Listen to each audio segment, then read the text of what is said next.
নমস্কার।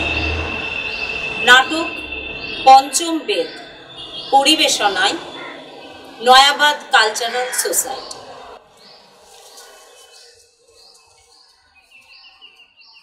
এখনকার মতো শেষ হলো পূর্বরাগ। এখন যা শিখেছি তা অনুশীলন করা উচিত। এটি একটি নতুন পরীক্ষা, এতে সামান্যতম ত্রুটি থাকা উচিত নয়।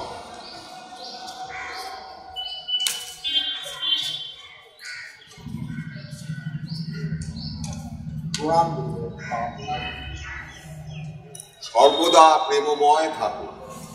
আসন গ্রহণ করুন।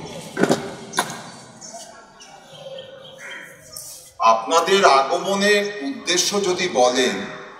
হে ভগবান, আপনি যখন থেকে নাটক রচনা করছেন তখন থেকে আমাদের হৃদয়ে নানা রকমের প্রশ্ন জেগেছে।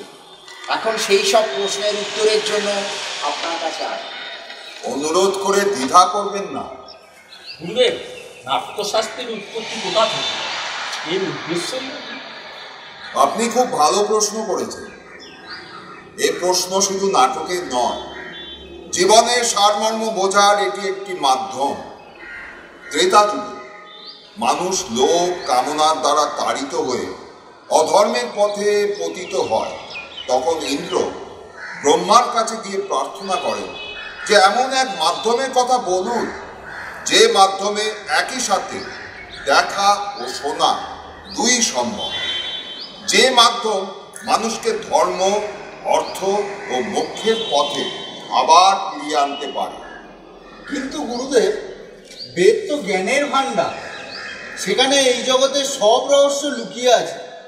বেদই তো পারে এই উদ্দেশ্য সাধন করতে, সেখানে নতুন বেদের কি প্রয়োজন? এই জন্যে যে এটা আপামর জনসাধারণের জন্য সুলভ হবে। সাধারণ মানুষকে নাটকের মাধ্যমে শিক্ষার পথে, ধর্মের পথে আনা সম্ভব। এই মঙ্গল উদ্দেশ্যেই ব্রহ্মাজি চার বেদের সাথে এই তত্ত্বকে মিলিয়ে এই নাট্যবেদ সৃষ্টি করেছে। চার বেদের তত্ত্ব কিরকম?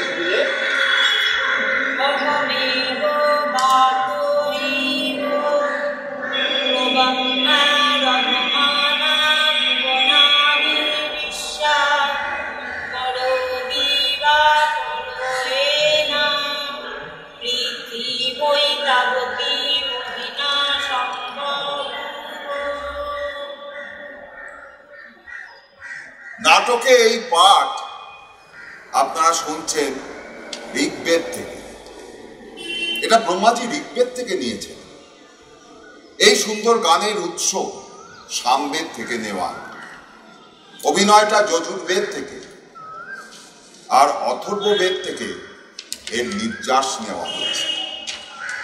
চার বেদের মধ্যেই নাট্যশাস্ত্রের উৎপত্তি নিহিত আছে। গুরুদেব, তাহলে নাটক কি শুধু দেবতাদের জন্যই সৃষ্টি? না না, দেবতা, দানব, মানুষ সকলের শুভ অশুভ কর্ম দেখানোর জন্যই তো নাটক। এই প্রশ্ন ব্রহ্মাজিকে দানবেরা করেছিল। তখন ব্রহ্মাজি বলেছিলেন যে এই নাট্যশাস্ত্র সকলের জন্য, দুঃখ, হতাশা, শোকে পীড়িত মানুষকে প্রবোধ বা আরাম দেবার জন্যই নাটক। এতে সমস্ত ধরনের রস, ভাব, শাস্ত্র, শিল্প আর কর্মের সমাহার। এমন কোনো জ্ঞান নেই, এমন কোনো কার্য নেই যা নাটকে পাওয়া যায় না। অদ্ভুত! সমস্ত সৃষ্টির সমাহার, লৌকিক, অলৌকিক, বহুধর্মী, সমস্ত প্রাণীদের জীবনের মুখপাত্রের কাজ করে এই শিল্প। হ্যাঁ ঋষিগণ, নাটক সব শিল্পকে বিকশিত করে, সব কলার সঙ্গম স্থল। মুনিবর, নাটক কলা এক অদ্ভুত শিল্প। বেঁচে থাকার জন্য শ্বাস প্রশ্বাস যতটা জরুরি, নাটক জীবনের জন্য ততটাই জরুরি। তাহলে এই সমাজ নাটককে গুরুত্ব দেয় না কেন? আমি তো একজন শিল্পী, আমি কর্ম করতে পারি, নীতি নির্ধারণ করতে পারি না। আমাদের এই বিষয়ে ভাবতে হবে বিচার করতে হবে, প্রয়োগের মাধ্যমে পরীক্ষা নিরীক্ষা করতে হবে। নাটক শুধু কলা না, একে সমাজের দর্পণ হিসেবে দেখতে হবে, মানব সমাজকে সত্য পথে চালনা করার সাধনা হিসেবে বিবেচনা করতে হবে। রঙ্গমঞ্চ সব জাতি, ধর্ম, ভৌগোলিক সীমা অতিক্রম করে মানবতার বাণী শোনাবে। আজকেও রঙ্গমঞ্চ পারে সমাজকে বিষম পরিস্থিতি থেকে রক্ষা করে সমাজে স্থিতি আনতে পারে। এই ভাব নিঃসন্দেহে মর্ত্যকে স্বর্গ বানাতে পারে। মুনিবর, শিল্পকলাহীন মানুষ সমাজ তো শুধু পশুর সমাজ। এই আশা ও অপেক্ষা নিয়েই থাকি এই সমাজ শিল্প ও শিল্পীকে আহ্বান করে সম্মান দিক তাদের যারা যোগ্য।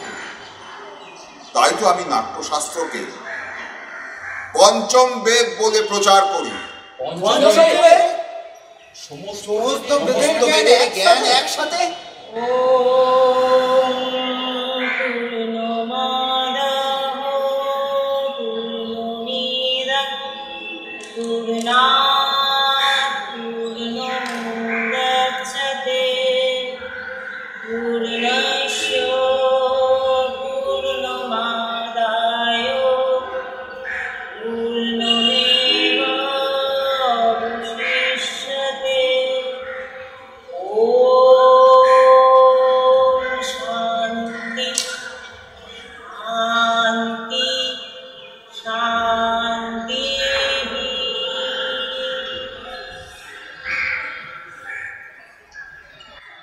ঋষিগণ,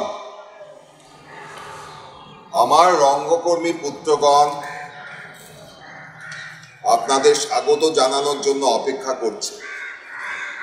চলুন নাটকের আনন্দ উপভোগ করুন।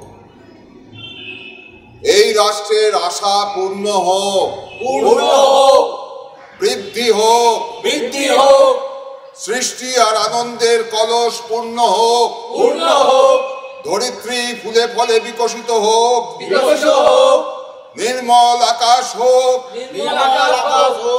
সজ্জন ব্যক্তি নির্ভয়ে বাঁচুন, দুর্জনের নাশ হোক,